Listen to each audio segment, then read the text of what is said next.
Here we are at Alexandria Bay, southeast Queensland's most famous nude beach, just nestled here in behind the Noosa National Park, and there's not a collar line or two-tone t-shirt look in sight.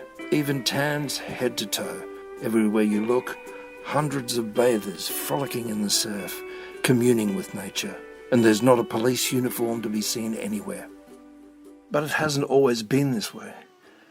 Back in the 1920s and 30s, both men and women bathers were clothed in what you could call modest onesies. Women's knees were concealed and generally men's chests were as well. The Australia of the 1920s and 30s was far more Christian, far less secular. Australia's population was primarily Anglo-Celtic. Trains and trams were the most common mode of transport in our cities, and electricity and sewerage was not connected to most households. As World War II unfolded, the world witnessed industrial production at an unprecedented scale. The technologies that were to emerge spilled into the post-war boom years. The reconstruction of Europe under the Marshall Plan would stimulate world trade, and Australia would experience a prosperity at near full employment that would span into the early 70s. The electricity was connected, the sewerage was connected. Australia was self-sufficient in cars and appliances that would define the households of the 1950s. So why is this relevant? In 2 words, Elvis happened.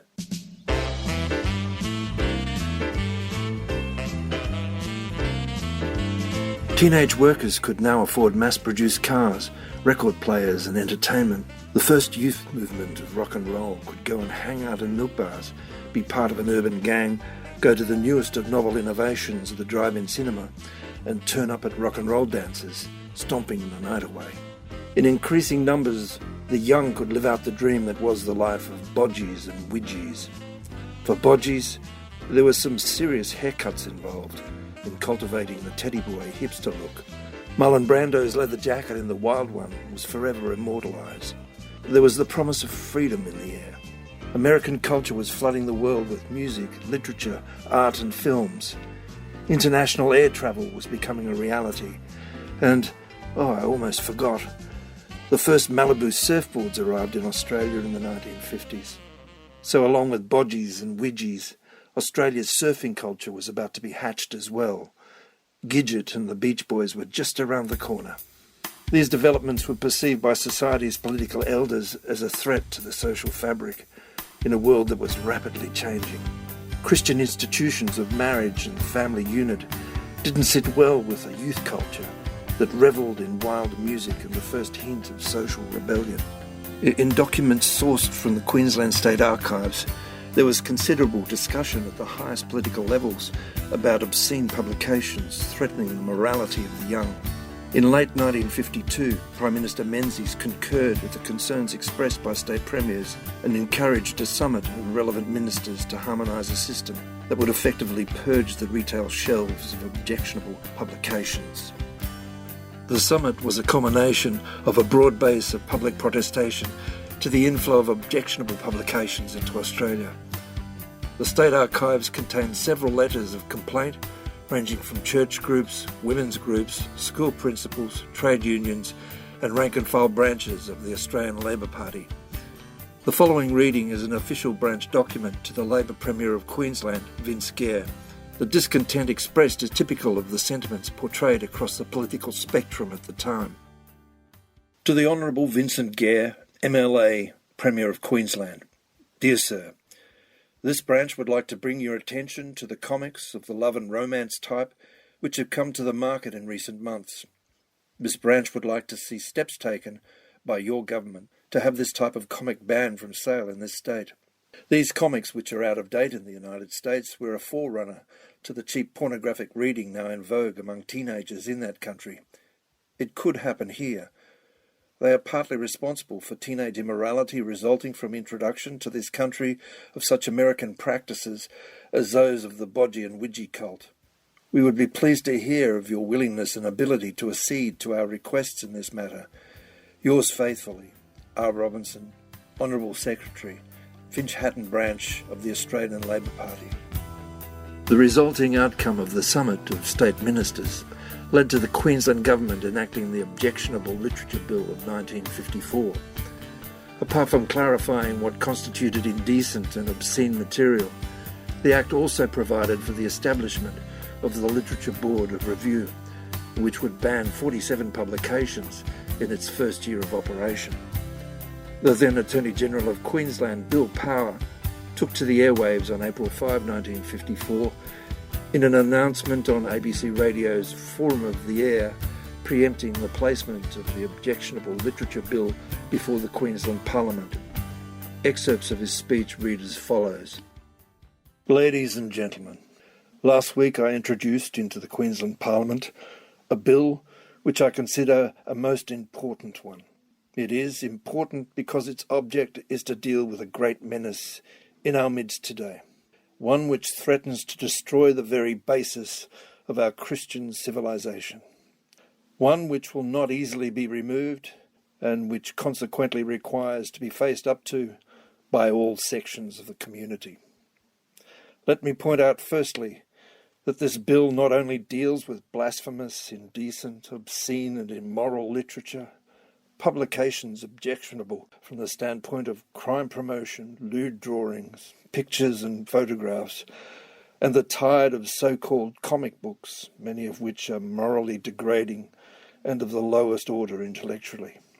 But we must face the basic question of whether in our society that which is accepted according to fixed and immutable standards of natural and divine law as good or bad can still claim the protection for the good and the curbing for the bad.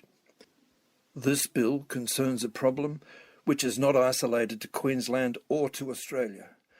The sale and distribution of salacious and indecent literature is worldwide in scope, and its growth over the last 5 years has been prolific and unprecedented, to say the least. This literature is presented in a new and popular type and is produced throughout the world by powerfully organised interests exploiting the people for profits. Power's speech is important because his moral view is based on profoundly important Christian doctrines related to natural and divine law.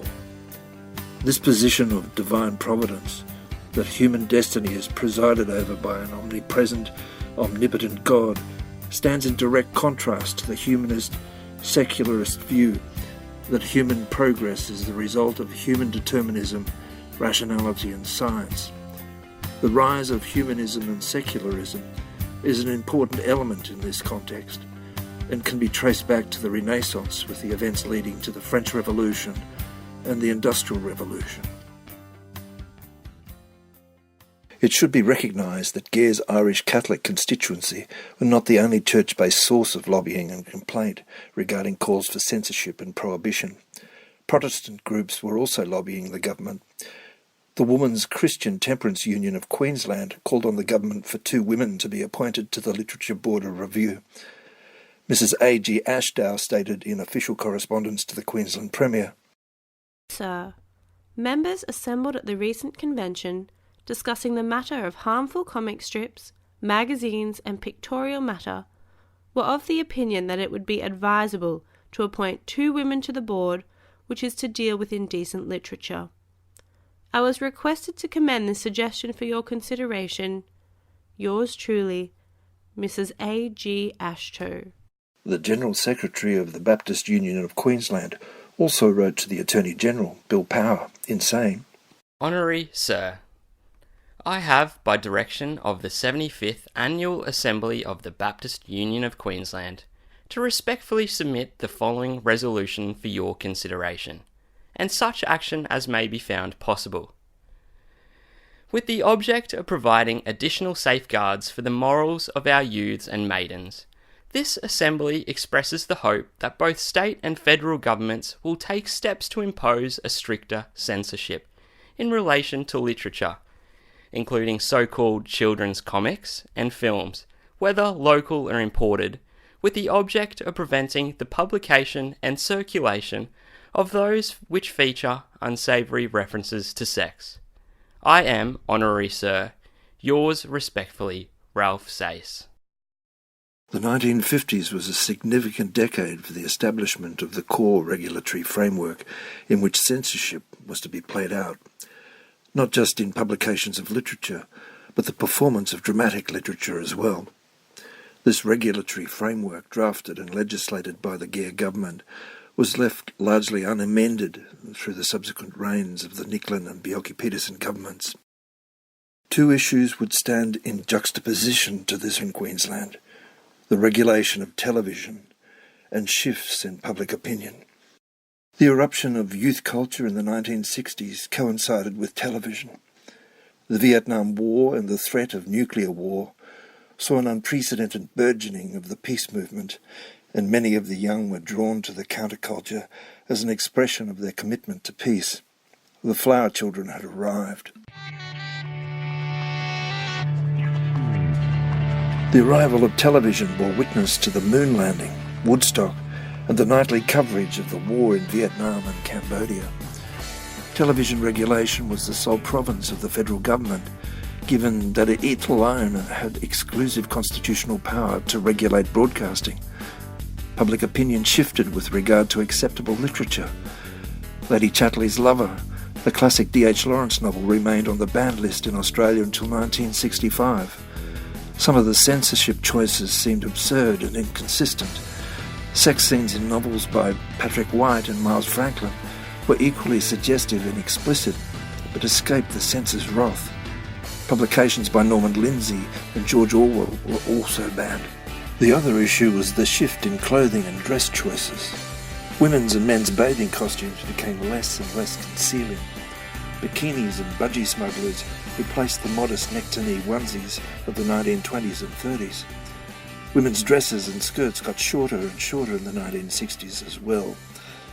Peter Spirit, in his video interview for the Freedom Then, Freedom Now video and blog, said the following. We started to think a bit more laterally about what other freedoms are there. One of the themes is just dress. What were the regulations about dress at various times?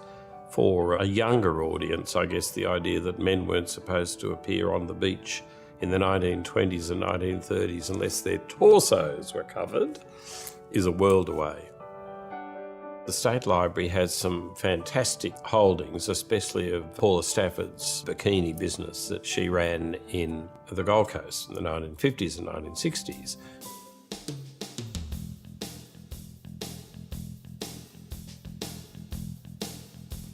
While Gere's regulations about publications in Queensland were still in place during the 1960s and 70s, television depictions of Australian men and women sporting budgie smugglers and bikinis on beaches seemed almost indistinguishable from underwear advertisements on television at the time. The television regulator of the Commonwealth stood in stark contrast to the state government regulations on printed publications. The other manifestation of this contradiction was in the domain of nudism. While bans remained in place regarding printed publications in Queensland, nudity on television emerged with soap operas like Number 96 and The Box appearing in the early 1970s. Civilization has celebrated the naked human form since ancient Greece. Sketches of Leonardo da Vinci depicted male nudes, and the great portraits of the Renaissance saw an endless procession of nude depictions. Harry M. Miller would call on the major role nude has played in the history of Renaissance and post-Renaissance art, as he argued successfully for a censorship clearance regarding the staging in Sydney of the musical Hair in 1969. The tribal scene in the musical involved the entire cast of the production performing naked on stage. Hugh Hefner's Playboy magazine, which launched in 1953, was still banned through the 60s and 70s in Queensland. Penthouse and Man magazine were also subject to censorship at that time. Increasingly, inconsistencies in the application of censorship across Australia emerged. Peter Spirit, in reflecting on the themes in Freedom Then, Freedom Now, says the following with regard to the Too Rude for Queensland section. The final theme is in many ways, I guess, the cheekiest theme in the whole exhibition. It's called Too Rude for Queensland, where we look at waves of censorship, and a lot of the censorship to modern eyes seems absolutely unbelievable. Pretty polite comic books written by Norman Lindsay in the 1930s are briefly banned, through to Playboy covers that were banned in the 1960s would seem really quite tame to modern eyes. Regarding nude bathing, the application of indecent exposure laws were increasingly relaxed during the 1970s and 80s. Police seemed to let people self-regulate increasingly on matters of bathing. Indecent exposure, which remains an offence in the state's criminal code, usually applies now to drunken people urinating in public spaces rather than to topless women bathers. Customs and usage rather than regulation seems to have played a major role in establishing nude beaches across Australia, primarily at secluded beaches in national parks like Alexandria Bay and Noosa, Kings Beach near Byron Bay, and Werrong Beach in the Royal National Park near Sydney.